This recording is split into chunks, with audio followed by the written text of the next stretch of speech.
जय हिंद साथियों। कल हम लोगों ने इकोनॉमी का एक महत्वपूर्ण जो टॉपिक है उसको कवर किया था, जो कि हम लोगों ने पढ़ा था इकोनॉमी के जो क्षेत्र यानी सेक्टर है उसके बारे में। और कल मैंने आपको एक सवाल भी दिया था, पूछा था कि आप कमेंट सेक्शन में कमेंट करके बताइए कि इसका जवाब क्या होगा। सवाल ये था कि जो दुकानदार है वो किस क्षेत्र में आता है, किस सेक्टर में आता है। आपको नेचर के आधार पे बताना था, यानी स्वभाव के आधार पे, फिर आपको शर्त के यानी कंडीशन के आधार पे बताना था, और वही अगर बात की जाए स्वामित्व के आधार पे बताना था। तो बहुत सारे कैंडिडेट का सही जवाब आया है, लेकिन कुछ लोगों ने जो स्वभाव के आधार पे यानी नेचर के आधार पे बात की जाए तो वो सेकेंडरी सेक्टर यानी द्वितीय क्षेत्र में बता रहे हैं कि दुकानदार जो है वो द्वितीय क्षेत्र में आएगा। तो भैया द्वितीय क्षेत्र में कैसे आएगा, कैसे आपने उसको द्वितीय क्षेत्र में लाया, सबसे पहले ये बताइए आप।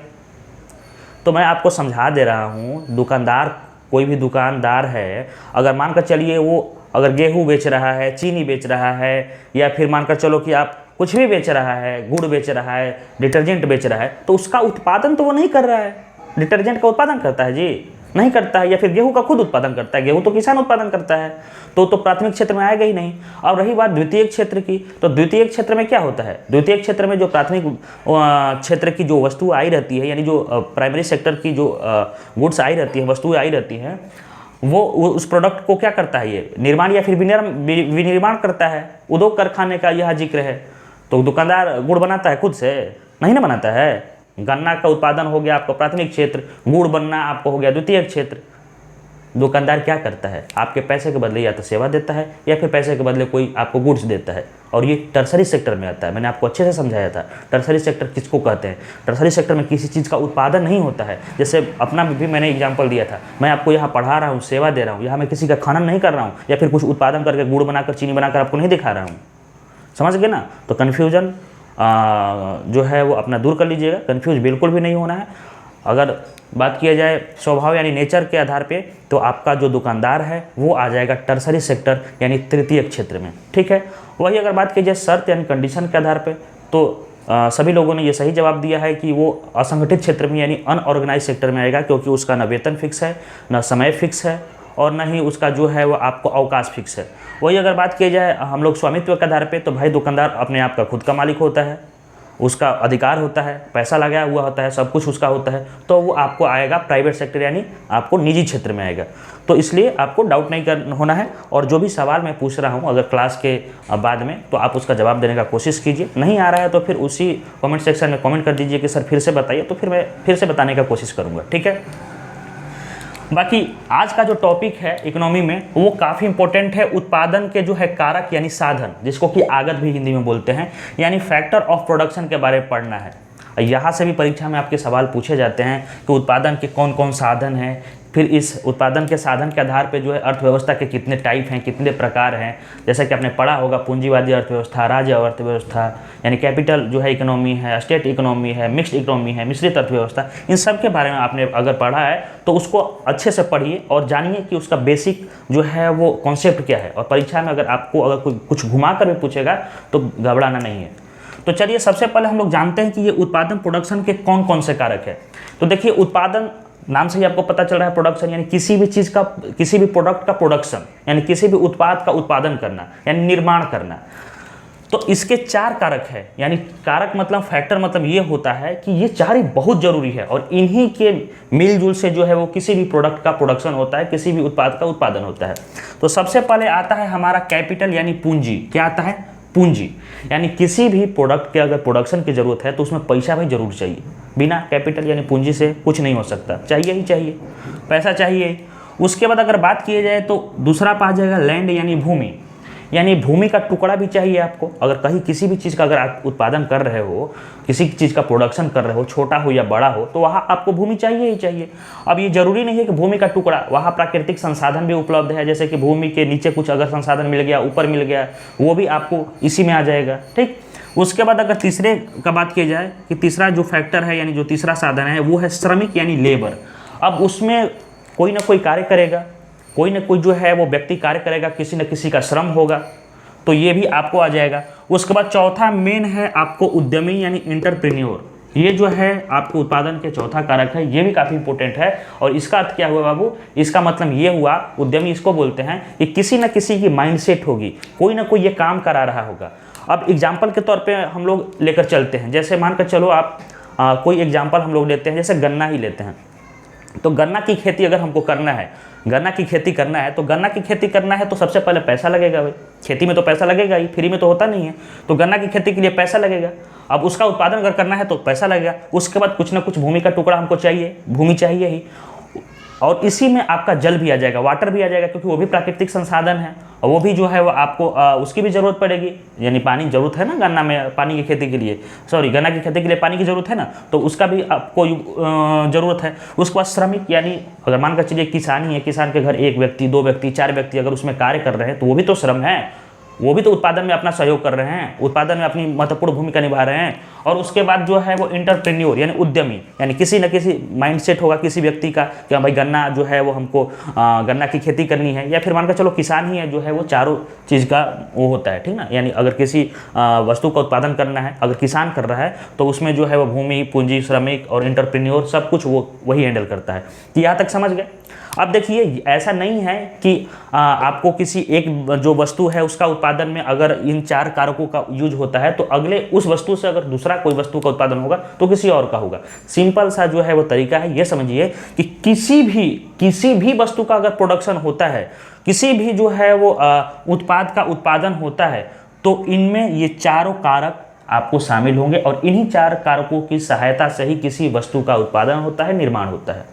यहाँ तक समझ गए। जैसे गन्ना मैंने आपको बताया, अब गन्ना से जो चीनी बनता है या फिर गुड़ बनता है, गुड़ तो भी एक नया प्रोडक्ट है, तो गुड़ भी बनता है, तो गुड़ में भी आपको पैसा लगेगा, पूंजी लगेगा। उसके बाद जो है वो भूमि लगेगा, जहाँ वो मशीनरी रहेंगे, मशीन रहेगा, गुड़ बनाने वाला जो भी होगा फैक्ट्री, वहाँ वो भूमि लगेगा, उसमें बहुत सारे लेबर काम करेंगे और वो किसी न किसी व्यक्ति का होगा, यानी इंटरप्रेन्योर उसका कोई होगा, कोई मालिक होगा उस कंपनी का। तो यहाँ तक समझ गए, कोई दिक्कत नहीं है ना, कोई डाउट नहीं होना चाहिए। अगर कोई डाउट रहता भी है आपको तो प्लीज़ आप लोग जो है वो कमेंट सेक्शन में कमेंट कर दीजिएगा, मैं अगले वीडियो में सभी डाउट को क्लियर करने का कोशिश करूंगा।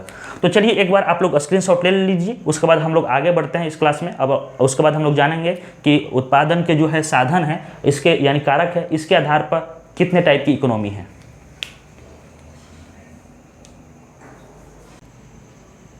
चलिए आगे बढ़ते हैं और अब हम लोग जानते हैं कि जो उत्पादन के साधन यानी कारक के आधार पे जो है वो अर्थव्यवस्था के कितने प्रकार हैं, यानी इकोनॉमी के कितने टाइप है। तो देखिए सबसे पहले हम लोग अगर बात करेंगे तो पूंजीवादी अर्थव्यवस्था के बारे में, यानी कैपिटल इकोनॉमी के बारे में, ठीक ना। एक होता है पूंजीवादी अर्थव्यवस्था, उसके बाद होता है आपको राज्य अर्थव्यवस्था, उसके बाद आपको मिश्रित अर्थव्यवस्था यानी इंग्लिश में कैपिटल इकोनॉमी, स्टेट इकोनॉमी और मिक्स्ड इकोनॉमी। अब एक एक करके इन सभी को हम लोग समझते हैं। तो सबसे पहले जो है हम लोग देखेंगे कैपिटल इकोनॉमी यानी पूंजीवादी अर्थव्यवस्था। अब ये जो चीज़ है एडम स्मिथ साहब यानी एक जो है अर्थशास्त्री हैं, इनके बारे में तो आपको पता ही होगा, अर्थशास्त्र के इनको जनक भी बोला जाता है। तो एडम स्मिथ साहब ने अपनी पुस्तक द वेल्थ ऑफ नेशन में इस बात की चर्चा की है, इसकी जिक्र की है, यानी ये सिद्धांत जो है वो एडम स्मिथ ने दिया है, ठीक ना। इसलिए जो बाजार नियंत्रण प्रणाली होता है या फिर पूंजीवादी अर्थव्यवस्था, इनका जनक भी एडम स्मिथ साहब को कहा जाता है। तो यहाँ तक समझ गए कि ये जो चीज़ है ये सिद्धांत किसने दिया है।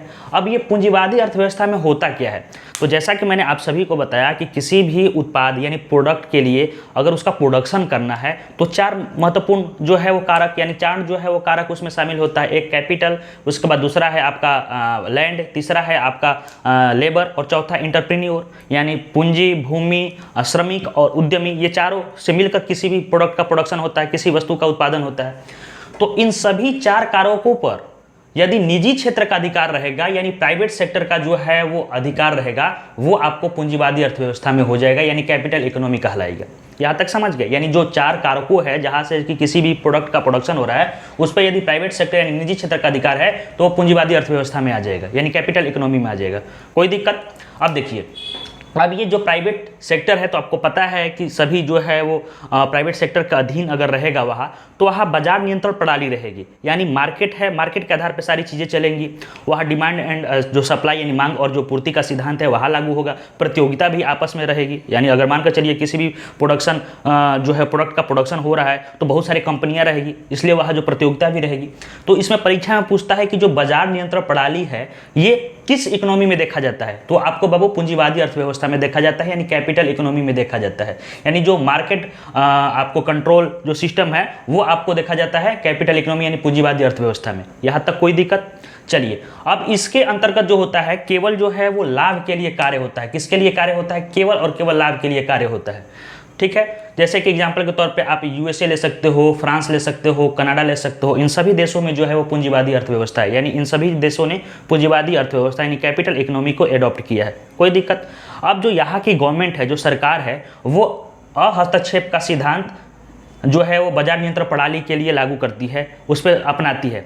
हस्तक्षेप में यानी प्रिंसिपल ऑफ नॉन इंटरवेंशन होता है, ठीक ना, या भी छूट गया है, नॉन इंटरवेंशन यानी प्रिंसिपल ऑफ नॉन इंटरवेंशन यानी अहस्तक्षेप का सिद्धांत जो है वो लागू करती है, यानी कोई हस्तक्षेप नहीं करती है बाजार पे। तो यहाँ तक समझ गए। एक बार फिर से मैं आपको अच्छे से समझा दे रहा हूँ कि जो पूंजीवादी अर्थव्यवस्था है यानी कैपिटल इकोनॉमी है, इसकी चर्चा एडम स्मिथ साहब ने अपनी पुस्तक द वेल्थ ऑफ नेशन में किया था। इसके अंतर्गत जो प्रोडक्शन के लिए जो 4 कारक है महत्वपूर्ण, उन सभी कारकों पर निजी क्षेत्र यानी प्राइवेट सेक्टर का जो है वो अधिकार रहता है, जिसके अंतर्गत एक बाजार नियंत्रण प्रणाली यानी जो मार्केट नियंत्रण मतलब क्या होता है, बाजार नियंत्रण प्रणाली है, ठीक ना,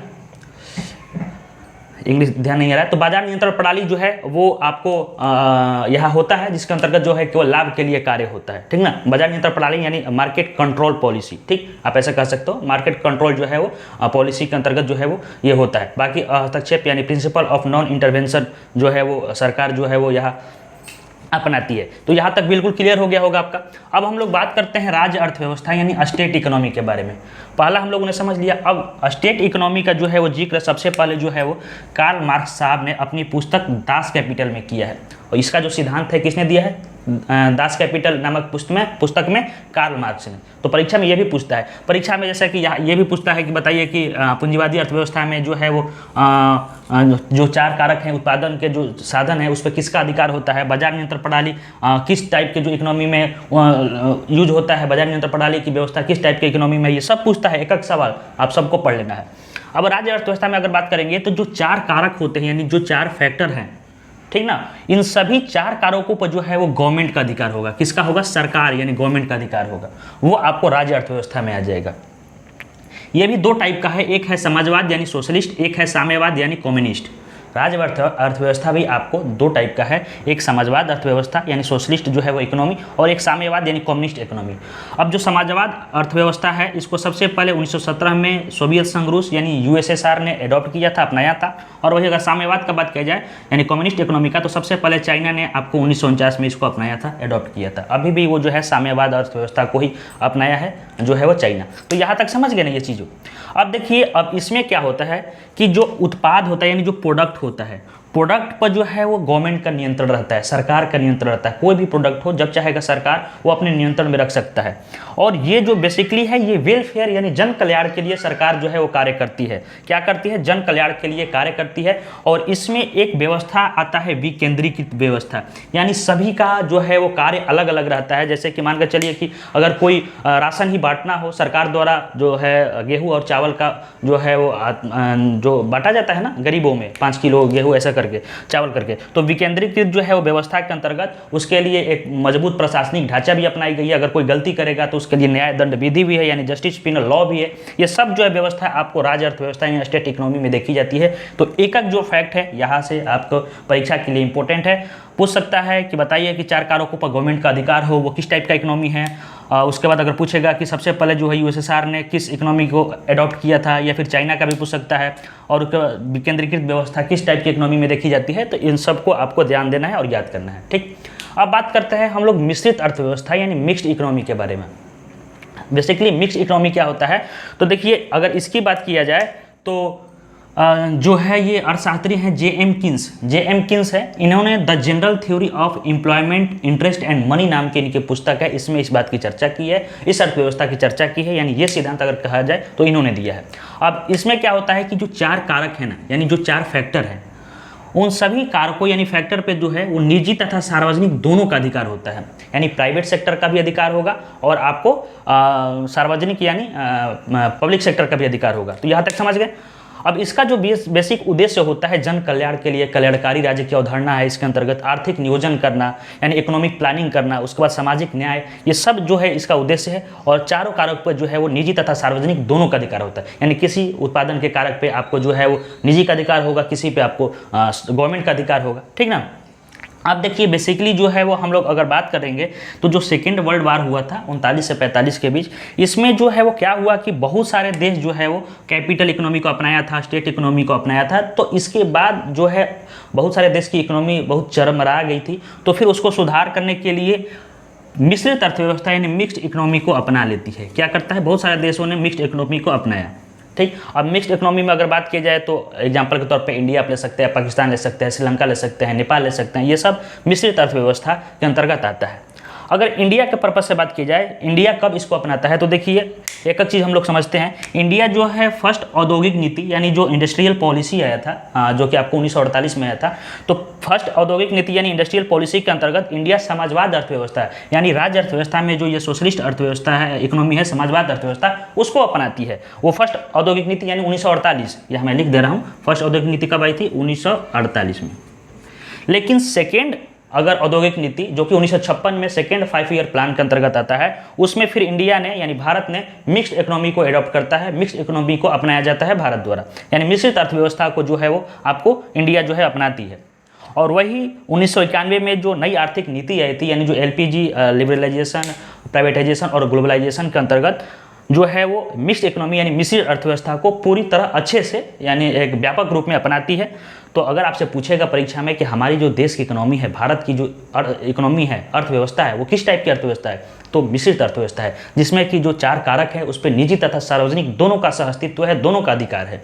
तो यहाँ तक समझ गए। यहाँ से एक एक बाबू परीक्षा में सवाल पूछा जाता है, आप इसको नोट डाउन कर लेना, स्क्रीनशॉट भी ले लो आप। यहाँ से जो है परीक्षा में सवाल पूछता है। अगर आपको कोई भी डाउट रहता है, मानकर चलिए जो भी क्लास कराया जाता है, अगर आपको कोई भी डाउट रहता है किसी भी प्रकार का, तो कमेंट सेक्शन में कमेंट कीजिएगा। अगले क्लास में मैं उसको अच्छे से समझाने का कोशिश करूँ। तो मिलते हैं नेक्स्ट वीडियो में, तब तक के लिए जय हिंद।